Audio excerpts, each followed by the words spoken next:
உங்கள் தாளில் விழுந்து கெஞ்சி கேட்குறேன், இந்த ஒரு வீடியோவை ஸ்கிப் பண்ணாமல் பாருங்கள். ஏன் சொல்கிறேன்னு பார்த்தீங்கன்னா, இந்த பாப்பாவோட உசுரை காப்பாற்ற வேண்டிய இடத்துல தான் நம்ம இருக்கோம். ஸோ இது என்ன விஷயம்னு பார்த்தீங்கன்னா, SMA2 டைப் நோயின்னு சொல்லி ஒரு டிசீஸ்னால வந்து பாப்பா வந்து பாதிக்கப்பட்டிருக்காங்க. ஸோ இன்றைக்கி நம்ம தமிழ்நாட்டில் வந்து பார்த்திங்கன்னா கிட்டத்தட்ட ஒரு 150-160 குழந்தைக்கு மேலே வந்து பார்த்திங்கன்னா கஷ்டப்பட்டுட்டு இருக்காங்க. ஸோ இன்றைக்கி நம்ம கடலூரில் குறிஞ்சிப்பாடி வட்டத்தில் நம்ம வெங்கடாம்பேட்டை எங்கள் சொந்த ஊருக்கு பக்கத்து ஊரில் இப்படி ஒரு விஷயம் நடந்திருக்கு அப்படின்னு சொல்லும் போது பார்த்திங்கன்னா ரொம்பவே கஷ்டமாக இருக்குது. இந்த ஊர் பேர் வந்து பார்த்திங்கன்னா ஆயப்பேட்டை. ஸோ இந்த பாப்பாவுக்கு தான் வந்து பார்த்திங்கன்னா ஒரு 9 கோடி ரூபா இருந்தால் தான் இந்த உயிரை காப்பாற்ற முடியும் அப்படின்னு சொல்லியிருக்காங்க. ஸோ தமிழில் சொல்லணும்னு பார்த்தீங்கன்னா உங்களுக்கு இந்த தண்டு வடம்னு சொல்லுவாங்களே, இந்த இது வந்து பாப்பா இப்படி சாஞ்சாங்கன்னா சாஞ்சிருவாங்க, இப்படி நிமிருவாங்க. ஒரு மாதிரி எதுவுமே ஸ்டேபிளாக இருக்காது, எல்லாமே அப்படியே வந்து எப்படி சொல்கிறது, ஒரு மாதிரி கஷ்டம்தான். இப்போ நம்மளாம் ஒரு சின்ன நோய் வந்தாவே நம்மளால் பார்த்துக்க முடியாது. ஸோ இந்த இவ்வளோ கஷ்டப்படுது அப்படிங்கிறப்ப நம்ம எதுக்கோ செலவு பண்ணுறோம்.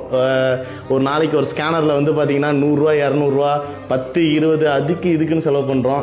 இந்த குழந்தைக்கு நம்ம அட்லீஸ்ட் ஒரு 10 ரூபா 5 ரூபா ஏன் 1 ரூபா போகிறது மூலிமா கூட நம்ம இந்த குழந்தைய காப்பாற்றலாம். ஸோ நம்ம கடலூரில் இப்படி ஒரு விஷயம் நடந்திருக்கு, நம்ம எல்லாமே சப்போர்ட் பண்ணோம். இந்த குழந்தையோட பிஞ்சு மூஞ்ச பாருங்கள், இந்த உயிரை நம்ம காப்பாற்றலைன்னா நம்ம என்னத்துக்கு இருக்குன்னு தெரியல. ஸோ இதோ எப்படி இந்த குழந்தைய வந்து காப்பாற்றுறதுக்கு நீங்கள் பணம் பே பண்ணணுன்னா, ஸோ நான் டிஸ்கிரிப்ஷனில் பேங்க் டீட்டெயிலு, ஜிபே நம்பரு எல்லாமே வந்து ப்ராப்பராக கொடுக்குறேன். ஸோ உங்களால் முடிஞ்சது அது 5 இருக்கட்டும் 10 இருக்கட்டும், இல்லை 1 ரூபாயா 2 ரூபாய் எவ்வளவோ உங்களால் எவ்வளோ முடியுமோ அதை பண்ணுங்கள்.